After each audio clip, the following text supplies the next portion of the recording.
நீதிமன்றத்தில் வழக்கை தொடுத்து வெற்றி பெறக்கூடிய வாய்ப்பை உருவாக்கி தந்த தமிழக முதல்வர் அவர்களுக்கும் தமிழக அரசுக்கும் இந்திய யூனியன் முஸ்லீம் லீகின் சார்பில் எங்களது வாழ்த்தை நாங்கள் தெரிவிக்கிறோம். உச்சநீதிமன்றம் அளித்திருக்கிற தீர்ப்பு இதுவரை எந்த காலத்திலும் அளிக்காத ஒரு தீர்ப்பு, அதி அற்புதமான தீர்ப்பு. அந்த தீர்ப்பு என்ன என்றால், மாநில ஆளுநர்கள் மாநில சட்டமன்றங்கள் நிறைவேற்ற அனுப்புகிற தீர்மானங்களையும் மசோதாக்களையும்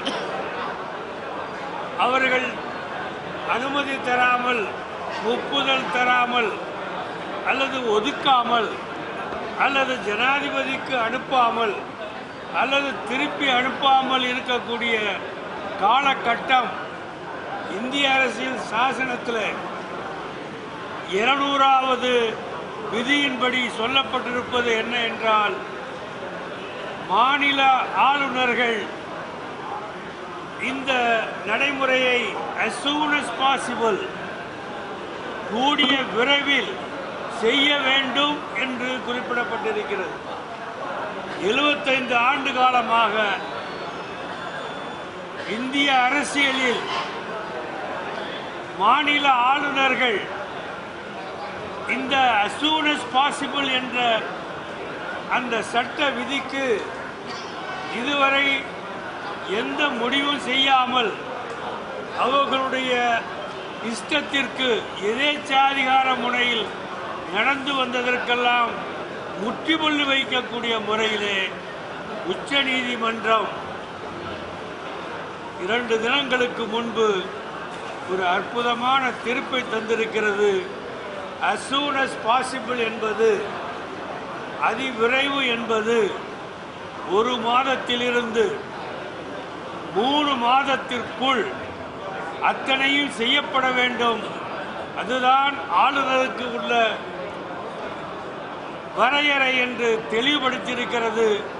இதுதான் தமிழக அரசு எடுத்த முயற்சிக்கு கிடைத்திருக்கிற மாபெரிய வெற்றியாகும், சரித்திரம் படைத்த வெற்றியாகும்.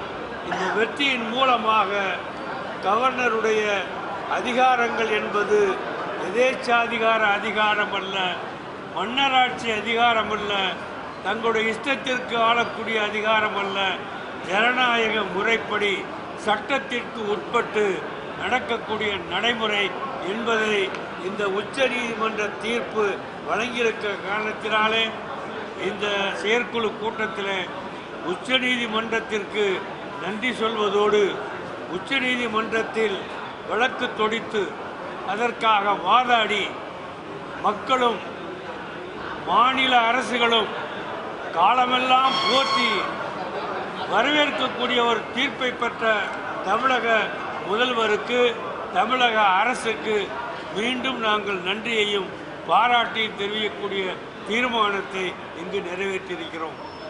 இந்த நிலைதான் தொடர்கிறது. இப்படிப்பட்ட சூழ்நிலையில் வரக்கூடிய நாடாளுமன்றத்தின் நிறைவேற்றப்பட்ட வக்குப் திருத்த சட்டம் வரக்கூடிய 16ஆம் தேதி சுப்ரீம் கோர்ட்டிலே விசாரணைக்கு வருகிறது. சுப்ரீம் கோர்ட்டிலே விசாரணைக்கு வரும்போது எங்களுடைய கருத்தை கேட்காமல் சுப்ரீம் கோர்ட்டு எந்த விதமான ஒரு தீர்வையும் சொல்லக்கூடாது என்று மத்திய அரசு ஒரு குறுக்கீடு செய்திருக்கிறது, கேவியட் போட்டிருக்கிறது என்று நீங்கள் தான் சொல்லியிருக்கிறீர்கள். இந்த சூழ்நிலையில் வரக்கூடிய 16ஆம் தேதி உச்ச நீதிமன்றத்தில் இந்திய யூனியன் முஸ்லீம் லீக் உள்ளிட்ட, திராவிட முன்னேற்ற கழகம் உள்ளிட்ட, காங்கிரஸ் உள்ளிட்ட பல்வேறு அரசியல் கட்சிகள் போட்டிருக்கிற வழக்குகள் அத்தனையும் உச்சநீதிமன்ற விசாரணைக்கு வருகிறது. உச்சநீதிமன்ற விசாரணையிலே இப்பொழுது நடைமுறைப்படுத்தப்பட வேண்டியிருக்கிற வக்ஃப் திருத்த சட்டத்தை ஒத்தி போடவோ அல்லது ஸ்டே பண்ணவோ உச்சநீதிமன்றத்திற்கு அதிகாரம் இருக்கிறது.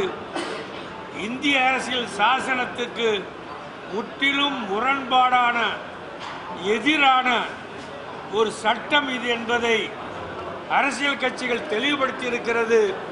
இந்திய முஸ்லீம் லீக் அதனை வலிமைப்படுத்தியிருக்கிறது, வற்புறுத்தி இருக்கிறது. இந்த சூழ்நிலையில் வரக்கூடிய 16ஆம் தேதி உச்சநீதிமன்றத்திலே வரக்கூடிய விசாரணையின் போது உச்சநீதிமன்றம் இந்த வக்ஃப் திருத்த சட்டத்தை ஒத்தி போடலாம் அல்லது ஸ்டே பண்ணலாம் என்ற ஒரு எதிர்பார்ப்பு எங்களுக்கு இருக்கிறது. அந்த அடிப்படையிலே தான் வரக்கூடிய 16ஆம் தேதி கேரளாவிலே மாபெரிய ரேலியை நாங்கள் நடத்துகிறோம். இந்திய முஸ்லீம் லீக்கின் சார்பில் இந்த செயற்குழு கூட்டத்தில் வரக்கூடிய 18ஆம் தேதி வெள்ளிக்கிழமை தமிழ்நாட்டில் உள்ள அனைத்து மாவட்டங்களிலும் வக்ஃப் திருத்த சட்டத்தை எதிர்த்து இந்திய யூனியன் முஸ்லீம் லீகின் சார்பில் ஒவ்வொரு மாவட்டத்திலும் கண்டன ஆர்ப்பாட்டங்கள் கூட்டங்கள் நடத்துவது என்று இந்த கூட்டத்தில் தீர்மானிக்கப்பட்டிருக்கிறது. இந்த தீர்மானம் நடைமுறைப்படுத்துவதற்கு 16ஆம் தேதி உச்சநீதிமன்றத்திலே வரக்கூடிய தீர்ப்பை பொறுத்து இருக்கிறது என்பதை நான் சுட்டிக்காட்ட விரும்புகிறேன். 16ஆம் தேதி உச்சநீதிமன்றம் இந்த வக்ஃப் திருத்த சட்டத்தை ஸ்டே பண்ணி நடைமுறைப்படுத்தக்கூடாது என்று ஒரு அறிவிப்பை செய்துவிடுமானால் 18ஆம் தேதி நாங்கள் உத்தேசித்திருக்கிற அந்த போராட்டம் தள்ளி போகும், தள்ளி வைப்போம் என்பதை இங்கு தெரிவித்துக் கொண்டு இந்த முறையில் எங்களுடைய பயணம் தொடர்கிறது. உங்களுடைய கருத்துக்கள் ஏற்றுக்கொள்ளப்படக்கூடிய நிலை இருக்கிறது. மே 9, 10, 11, 3 தினங்கள் திருச்சி MIT கல்லூரி வளாகத்தில்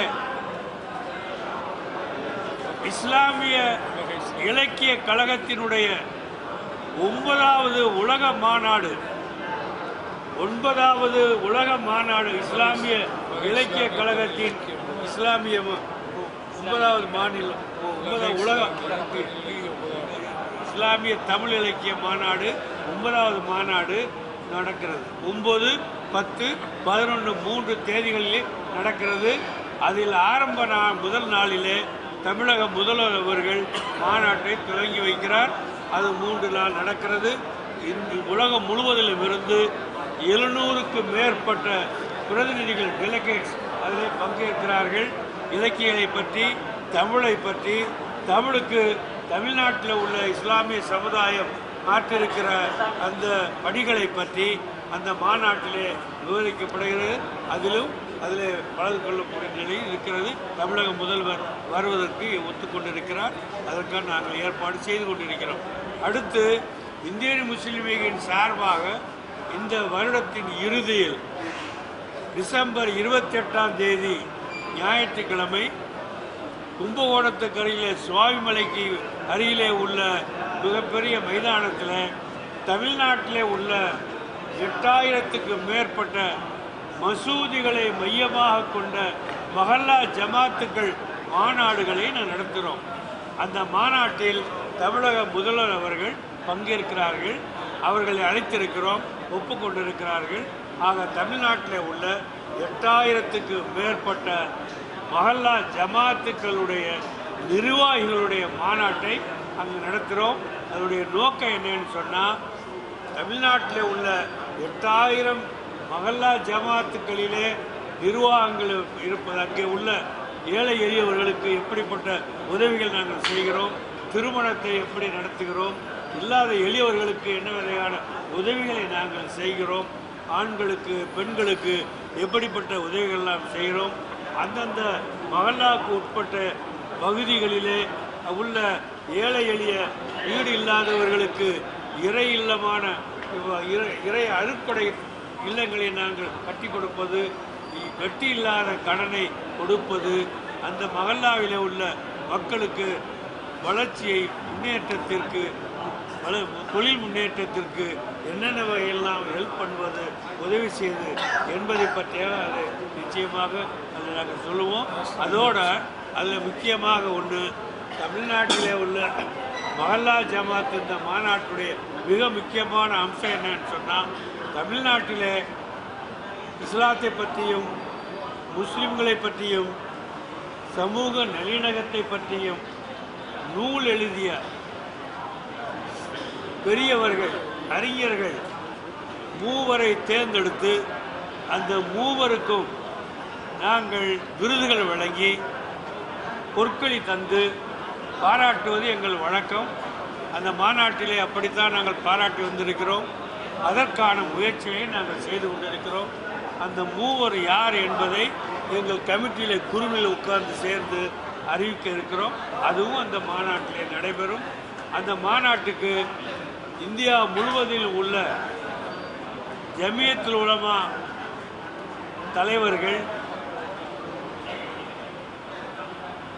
ஆல் இண்டியா பர்சனல் போர்டு தலைவர்கள் அழைக்கப்பட இருக்கிறார்கள். அதே மாதிரி பல்வேறு நாடுகளில் உள்ள அம்பாசடர்களும், குறிப்பாக அரபு நாடுகளில் உள்ள அம்பாசடர்களும் தூதர்களும் அந்த மாநாட்டிலே கலந்து கொள்ள இருக்கிறார்கள். இப்படிப்பட்ட முயற்சியில் நாங்கள் சென்று கொண்டு இருக்கிறோம். இதுதான் இந்த பொதுக்கூட்டத்தில் இன்னைக்கு சார், பதவி கொடுத்தது மத்திய அரசு, இது முடிவு செய்ய வேண்டியது மத்திய அரசு. ஆனால் அரசியல் ரீதியாக உள்ளவர்கள் சொல்லுவது உச்சநீதிமன்றம் மிகப்பெரிய ஒரு பேரு இடியை கவர்னர் தலையிலே சுமத்தி இருக்கிறது. இத்தகைய பேரிடி விழுந்த பிறகும் அவர் அந்த பதவியிலே தொடர்ந்து நீடித்து கொண்டிருக்கிறார் என்றால் அதற்கு காரணம் மத்திய அரசு நியமித்த ஆளுநரை நீக்கக்கூடிய அதிகாரம் மத்திய அரசுக்குத்தான் இருக்கிறது. அவரை போகச் சொல்லவோ அவரை பதவி விலக வேண்டும் என்று சொல்வதோ நம்முடைய ஆசையாக இருக்கலாமே தவிர அது நடைமுறையாக ஆகப் போவதில்லை. ஆக மத்திய அரசு இதனை செய்ய வேண்டும். மத்திய அரசு எடுக்கக்கூடிய முடிவு, தமிழ்நாட்டு மக்கள் கொதித்து போயிருக்கிறார்கள்.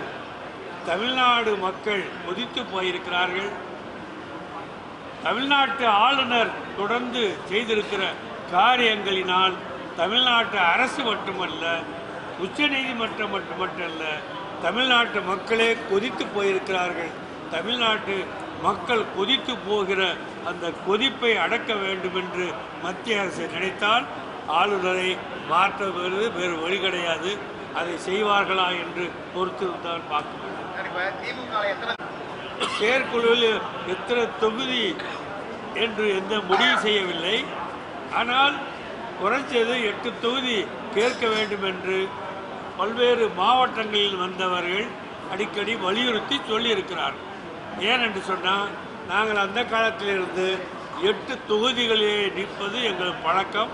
8 தொகுதியிலே நின்றால் 8 நின்று வெற்றி பெற்றால் இந்த தமிழகத்திலும் இந்திய முஸ்லீம் லீக் அங்கீகரிக்கப்பட்ட கட்சியாக ஆகி எங்கள் ஏணி சின்னம் இங்கேயும் அங்கீகரிக்கப்பட்டதாக ஆகும்.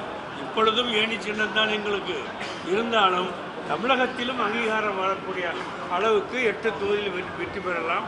அப்படி 8 தொகுதியில் நாங்கள் நின்று வென்று 6 தொகுதியில் ஆண்களும் 2 தொகுதியில் பெண்களுமாக வெற்றி பெறக்கூடிய வாய்ப்பு ஏற்பட்டால் தமிழ்நாட்டிலே ஒரு பெரிய மறுமலர்ச்சி ஏற்படும் என்று இங்கே எல்லோரும் சொல்லியிருக்கிறாங்க. காலம்தான் அதுக்கு பதில் சொல்ல முடியும். வக்ஃபு சட்டத்தில் முஸ்லீம்கள் மேலே தான் தவறு இருக்குன்னு சொல்லி அந்த பாஜக தரப்புல வந்து சொல்கிறாங்க. இந்த வக்ஃபை சரியாக பராமரிக்கலை, நிறையா முறைகேடுகள் வந்து நடந்துருக்கு அப்படின்னு. அதாவது வக்ஃபு திருத்த சட்டம்னு சொல்லி தான் பாரதிய ஜனதா கட்சி ஆரம்பத்தில் இந்த பிரச்சனையை எடுத்தாங்க. வக்ஃபு திருத்த சட்டம் 1995 உள்ள சட்டத்துக்கு அல்லது 2012 வந்த அடிஷனல் சட்டத்துக்கு மாற்ற வேண்டும் என்ற அடிப்படையில் தான் சொன்னாங்க. நான் சொல்கிறத தயவு செய்து எல்லாம் கவனிங்க. பாரதிய ஜனதா கட்சி வக்ஃப் சட்டத்தில் திருத்தம் செய்ய வேண்டும் என்று அவங்களுடைய தேர்தல் அறிக்கையிலே சொன்னார்கள். தேர்தல் அறிக்கையிலே சொன்ன பாரதிய ஜனதா கட்சி என்ன சொன்னது என்றால், ஞாபகம் வச்சுங்க, பாரதிய ஜனதா கட்சி போன முறை வெளியிட்டிருக்கிற தேர்தல் அறிக்கையில் அவர் சொன்னது என்ன என்றால், வக்ஃப் சட்டத்தை மறுபரிசீலனை செய்து திருத்தங்கள் செய்ய வேண்டும் என்ற முயற்சியை மேற்கொள்ளுகிற போது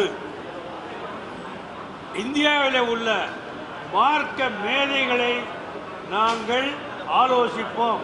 ஒன்று, இந்தியாவில் உள்ள மார்க்க மேதைகளை முதலில் நாங்கள் கலந்து ஆலோசிப்போம். 2, ரஹ்மான் கான் வக்ஃப் சட்டத்திலே ஊறி போனவர்.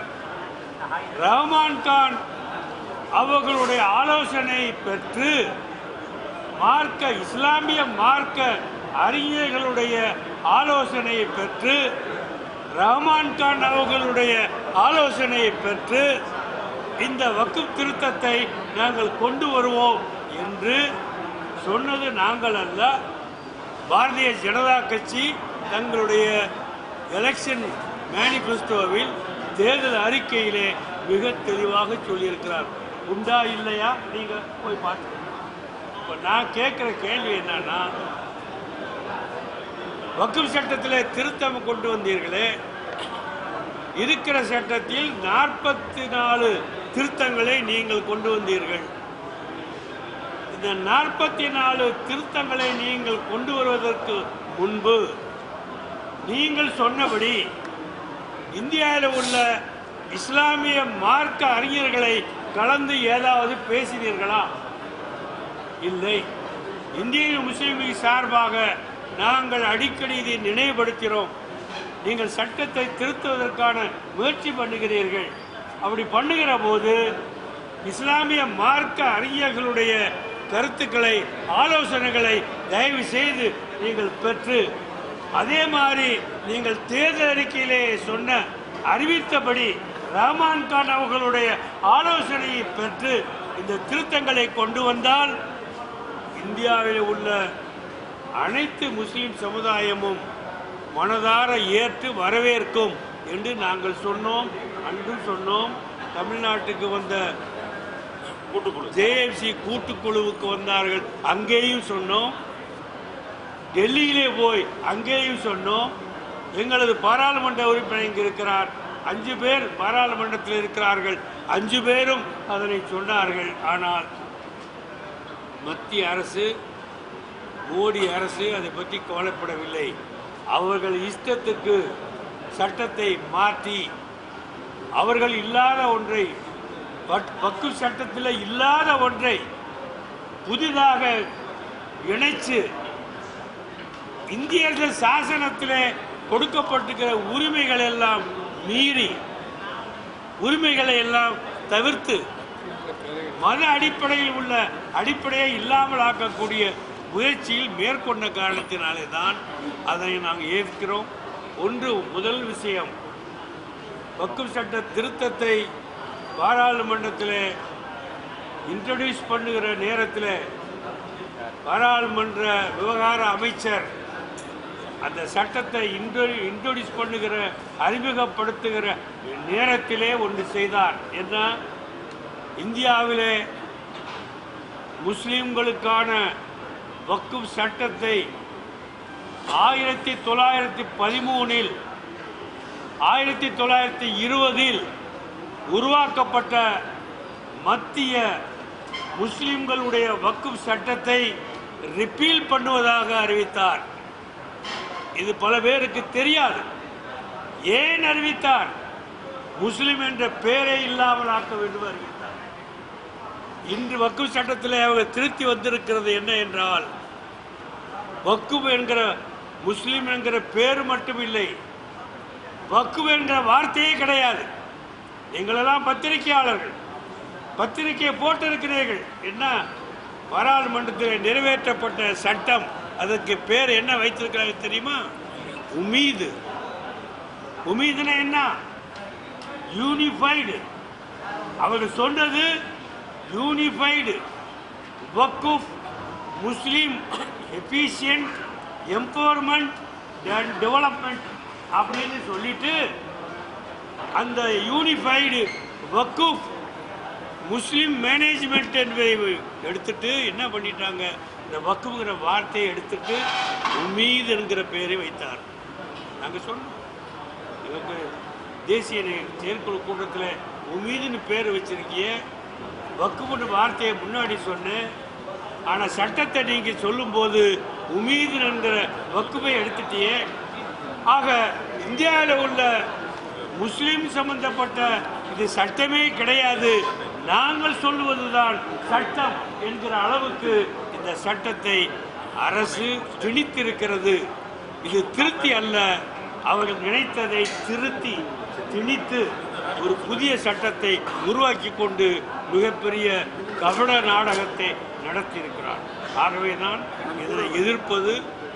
நீங்கள் நினைக்கலாம் இது ஏதோ அரசியல் ரீதியாக எதிர்க்கிறோம் என்றல்ல, இது இந்தியாவில் உள்ள 25 கோடி முஸ்லிம் சமுதாயத்துடைய அடிப்படையை தகர்க்கக்கூடிய ஒரு சட்டம் இது. அவர்கள் வைத்திருக்கிற ஒவ்வொன்றும் ஆரம்பத்தில் முஸ்லிம் என்ற பெயரே இல்லாமல் ஆக்கினார்கள். அடுத்து முஸ்லிம் என்ற பெயரை நீக்கிவிட்டு இப்பொழுது என்ன பண்ணுகிறாய் என்று சொன்னால், முஸ்லிம்கள் பெயரை இல்லா தேவையில்லை, முஸ்லிம்களிலே கோஜா முஸ்லிம், கோரா முஸ்லிம், ஆகா கானி, ஷியா, சுன்னத்து இஸ்லாம், இப்போ பஸ்மந்தா முஸ்லிம். எங்கே பார்த்தா எங்கே சொன்னான் பஸ்மந்தா? நாம் தமிழ்நாட்டில் ராவுத்தர், லெப்பை, தக்கினி என்றுதான் கேள்விப்பட்டிருக்கிறோம். பஸ்மந்தான் எங்காவது கேள்விப்பட்டிருக்கிறீர்களா? முஸ்லிம்களை ஓடி சொல்லுகிறார், பஸ்மந்தா முஸ்லிம்களுக்கு நாங்கள் ஒரு உதவி செய்கிறோம், பஸ்மந்தா முஸ்லிம்களும் இடம்பெறும் சட்டத்தை திருத்தி இருக்கிறோம். ஆக முஸ்லிம்கிற பேரே கிடையாது. முஸ்லிம்களை பேர் முஸ்லிம் இந்தியாவில் உள்ள 25 கோடி முஸ்லிம்களும் முஸ்லீமாக இருக்க வேண்டும் என்பதுதான் இஸ்லாமிய சட்டம். ஆனால் முஸ்லிம்களை ஓரா எனவும் அப்புறம் என்ன சியா என ஆகா கானி என பேரை வச்சு பசுமந்தா என்று பேரை வச்சு இன்னும் சொல்லுகிறார். இன்னும் முஸ்லிம்களில் என்னென்ன செக்ஷன் இருக்கோ செக்ட் இருக்கோ அது பேரெல்லாம் வைக்கலாம். இதுதான் நிலை என்றால் இந்தியாவில் உள்ள முஸ்லிம்கள் பேரே இல்லாமல் முஸ்லிம்களாக இருப்பதற்கு, வக்குஃபுங்கிற பேரே இல்லாமல் வக்கு சொத்து வைப்பதற்கு இந்த நாட்டிலே ஒரு சட்டம் கொண்டு வந்திருக்கிறாய்னா இது சட்டம் அல்ல, இஸ்லாமிய சமுதாயத்தை அழிக்கிற திட்டமாகும். அதனால் எதிர்க்கிறோம், இது எதிர்த்து நிற்போம். இது ரோட்டில் மட்டும் இருக்க மாட்டோம், கோர்ட்டில் இப்பொழுது இருக்கிறோம்.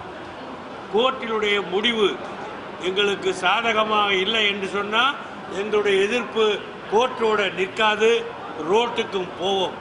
ரோட்டோட நிற்காது, அது எங்கே போய் முடியும் என்று சொல்ல முடியாது. ஆக இந்திய முஸ்லீம்கள் இதுவரை அமைதி காத்திருக்கிறார்கள். இந்தியாவில் உள்ள 25 கோடி முஸ்லீம்களும் இதுவரை அமைதி காத்திருக்கிறார்கள்.